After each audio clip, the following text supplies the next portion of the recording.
Buenos días con todos. Gracias por unirse a la sesión de trabajo de esta noche. La sesión es bastante corta. Vamos a discutir el primer artículo, que es el del ER2 positivo. He hecho una presentación eh, que dura cerca de 20 minutos y luego ya ustedes pueden revisar el artículo en su casa y el día de mañana tenemos la presentación de la doctora Vidal y del doctor Fuentes sobre ER2. Creo que va a ser bastante enriquecedora y que esta introducción a algunos tópicos metodológicos va a ayudar, ¿no? Luego, el día viernes tenemos la discusión del segundo artículo, que es el de eh, genes en el uso de inhibidores de ciclina CDK4/6 en el Paloma 2 y 3 juntos, ¿no? Que va a estar bastante interesante. Listo, Flor, creo que pasamos la clase de hoy y luego de eso nos juntamos para cerrar la sesión. Gracias.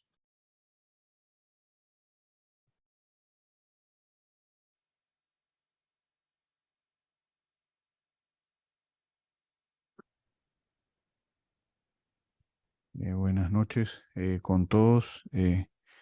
Muchas gracias por participar en este evento de práctica. Voy a pasar a compartir pantalla.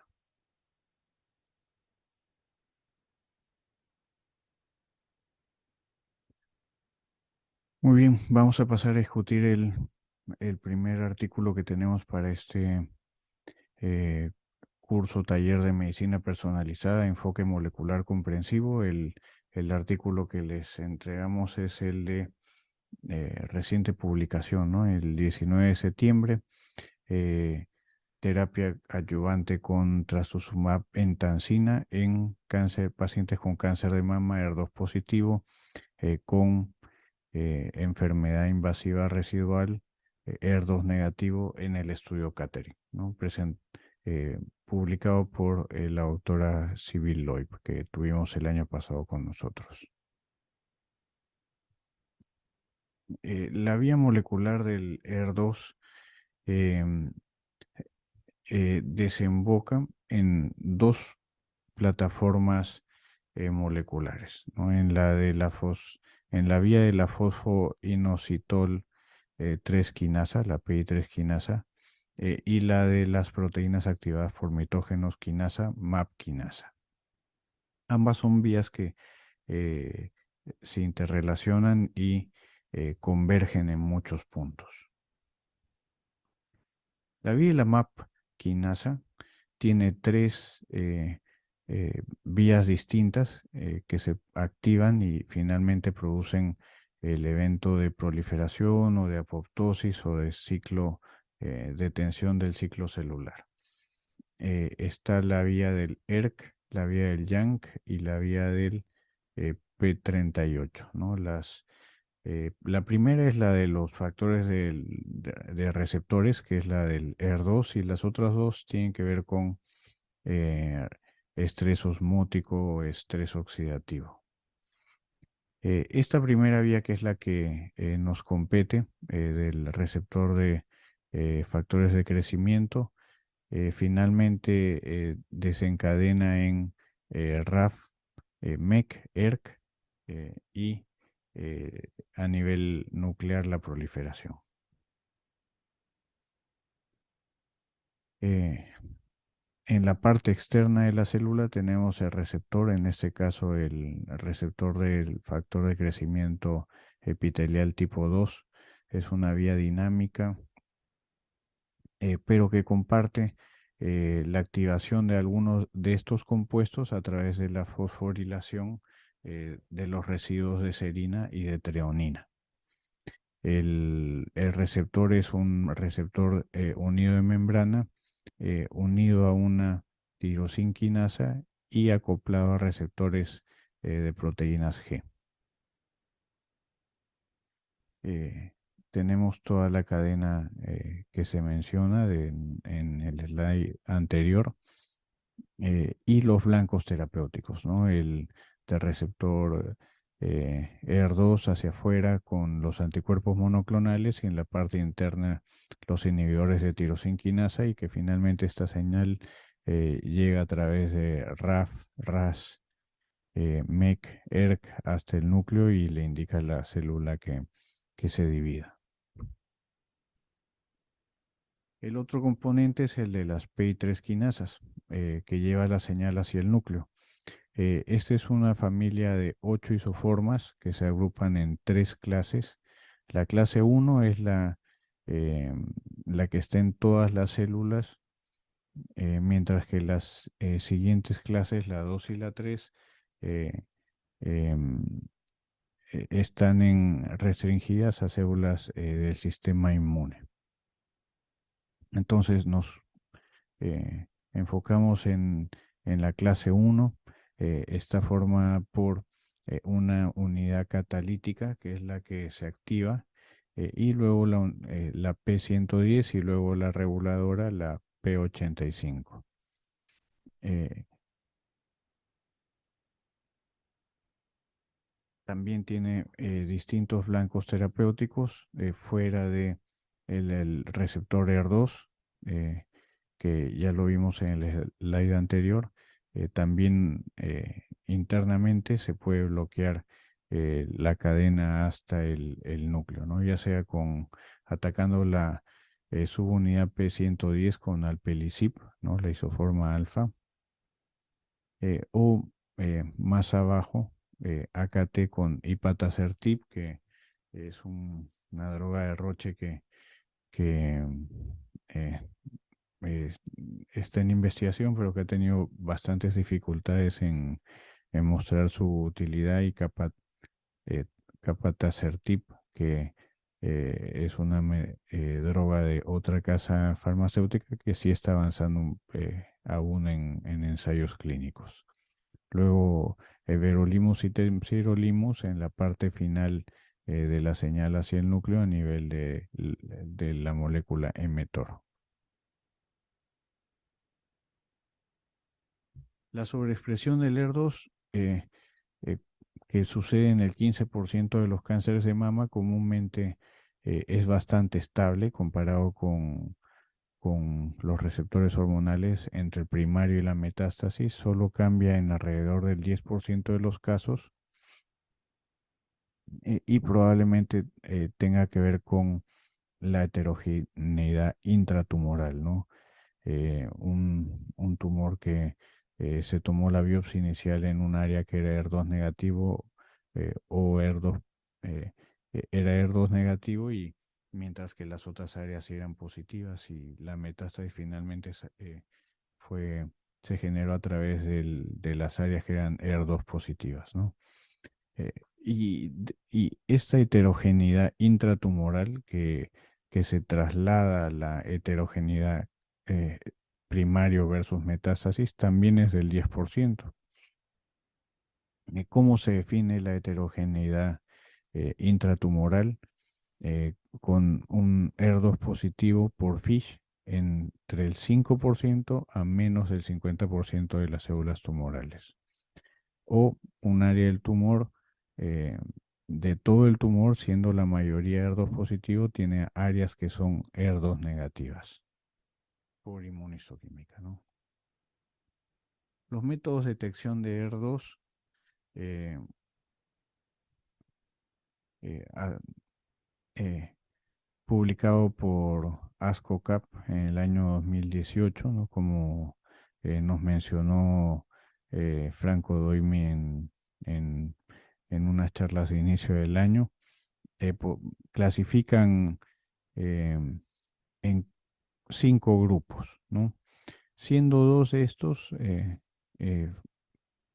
necesarios, eh, el agregar el estudio FISH en el grupo 1, que son ER2 dos cruces, ¿no? Indeterminado, equívoco.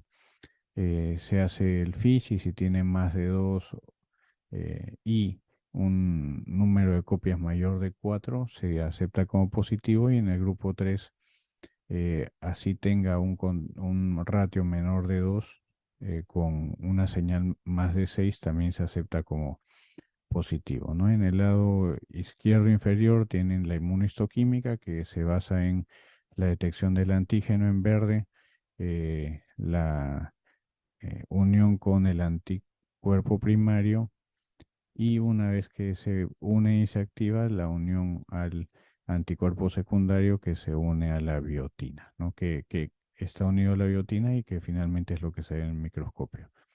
Y el estudio FISH, en la parte izquierda superior, de fluorescencias, disculpen, las células fijadas, se hace la denaturalización del ADN, hibridización en los lados, eh, eh, estos marcadores, estos marcadores de la región a detectar, se unen a los anticuerpos anti-Dig o avidina, y que se unen al FLOPOR, y finalmente esto es lo que lanza la señal que se ve en fluorescencia.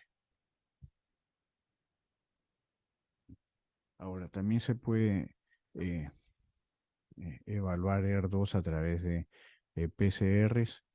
eh, lo que se evalúa es el RNA mensajero de ER2, y se compara con un gen, eh, el gen TBP, eh, y de esta forma se obtiene los ratios de cuánto amplificado está comparado al marcador eh, norm- eh, eh, no amplificado, ¿no? Al de la célula normal. Tiene ahí los gráficos en el lado izquierdo.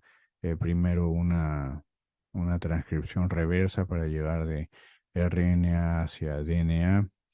Y luego de eso empiezan las reacciones de PCR en tiempo real, que tienen el lado derecho superior. Se multiplican eh, los DNA marcados, y luego se pasa eh, a la identificación eh, con marcación de fluoresceína u otro marcador que luego se puede identificar en la curva, y así sabemos cuánto amplificado está, ¿no? Finalmente el gen.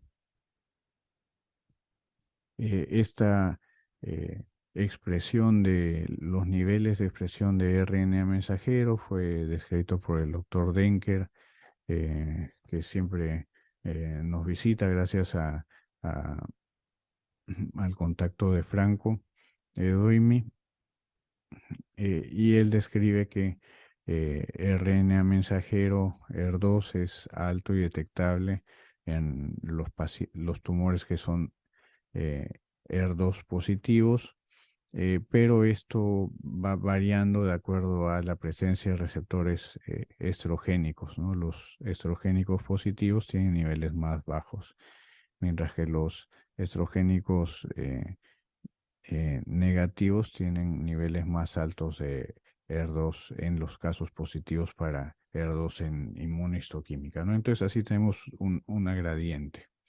Luego el doctor Pratt describe que los niveles de RNA mensajero también tiene una correlación con el subtipo intrínseco enriquecido de ER2 en el PAM50, y habría una mayor actividad de la terapia anti-ER2 en estos casos, obteniéndose tasas de respuesta patológica más altas, ¿no? Entonces había mucha expectativa con el RNA mensajero eh, medido con PCR, pero eh, el, el estudio del doctor se encuentra que cuando se obtiene la información de los niveles de RNA mensajero de ER2, y están graficados en los resultados de Oncotype, puede haber unos falsos negativos si es que lo utilizamos en vez de la inmunistoquímica de hasta el 50%, o sea, muy distinto a la inmunistoquímica que encontramos en los tumores, ¿no? Que es lo que nos identifica y ha sido probado en los ensayos clínicos para ver la utilidad de la terapia anti-ER2. Y ahora el escenario se complica aún más con eh, el ER2 low, ¿no? Que clasifica los negativos en eh, dos categorías, ¿no? En negativos totales o en ER2 low. Ahora sí pasamos al artículo eh, asignado, ¿no? Que es el trabajo de la doctora Loib, bastante esperado. Eh, este es un subanálisis, ¿no? Del estudio Catering, el estudio fase 3, eh, que incluyó 1.486 pacientes, eh, pero de estos 845 tenían muestras disponibles para estudio pre-neoadyuvancia y muestras de tumor residual luego de concluir estas. Y encuentra que 775 casos eh, se mantenían positivos en la muestra residual. Después de todos eran ER2 positivos al ingreso, reciben la neoadyuvancia y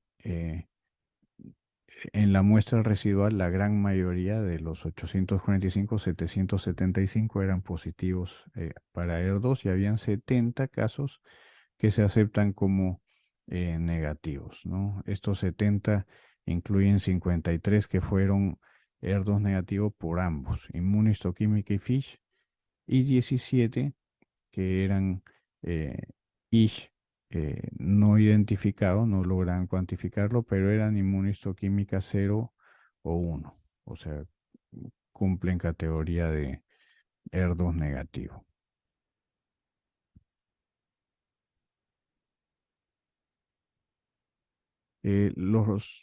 La tabla 1 muestra que eh, el- cuando evalúan estos 70 casos que eran ER2 negativos en el tumor residual, eh, ven el tumor inicial antes de la neoadyuvancia y encuentran que estos en su gran mayoría eran ER2 1 o 2 cruces, ¿no? Tenían menos proporción de ser eh, eh, eh, 3, ¿no? El ratio de los genes era menor de 4 en cuanto al ISH y la expresión de la proteína ER2 era heterogénea. Cuando se compara con los que se mantenían como ER2 positivos, que eran la mayoría. Los pacientes, además, que tenían ER2 residual negativo, tenían más posibilidades de que la lesión residual sea de tamaño pequeño aún, ¿no? 47 versus 38%. Y además, eh, los tumores que habían cambiado a ER2 negativo, en su gran mayoría habían recibido doble terapia ER2, trastuzumab y pertuzumab. Entonces planteaban que un bloqueo intenso de ER2 hacía que cambie de positivo a negativo. Además, evalúan los niveles de RNA mensajeros eh, de ER2, ¿no? Por PCR y encuentran que es consistente con la inmunistoquímica y el ISH, siendo eh, más altos en aquellos tumores eh, que se mantenían positivos comparado con los que se mantenían negativos eh, en la muestra residual. En la población total no encuentran una diferencia en cuanto a la sobrevida libre de progresión, si es que el tumor se convertía a negativo o no. Pero cuando analizan los casos uno a uno, encuentran que hubo 11 eventos de sobrevida de recaídas, ¿no? De recaída de la enfermedad en los 42 pacientes que continuaron recibiendo trastuzumab, 26.2%. y no hubo eventos en los de recurrencia en los 28 pacientes que fueron randomizados a TDM1, ¿no? Estos 11 recurrencias en el brazo de trastuzumab incluían 7 recurrencias a distancia fuera del sistema nervioso central, una recurrencia en el sistema nervioso central, 2 recurrencias locorregionales y una recurrencia contralateral en cáncer de mama, ¿no? Entonces, se puede eh, inferir que el beneficio de TDM1, además de eh, eh, mejorar la sobrevida libre de progresión, que ya fue demostrado previamente, también funciona en los casos en los que el tumor cambió a ER2 negativo, ¿no? Porque aún cambiando a ER2 negativo, la enfermedad no tuvo recurrencia, mientras que los que continuaron con trastuzumab y cambiaron ER2 negativo tuvieron una alta tasa de recurrencias del 26.2%. Listo, eso es lo que quería mostrarles el día de hoy y tienen el artículo para que le puedan dar una nueva revisión. El día de mañana tenemos el bloque de biomarcadores en enfermedad ER2 positivo y el día viernes pasamos a discutir el segundo artículo, que es el de luminales, ¿no? Y análisis de genes. Gracias. Muchas gracias, Flor. Gracias a todos por haber permanecido hasta esta hora. Y el día de mañana los invitamos a la sesión ER2 positivo. Flor, lo tenemos a las 4 de la tarde.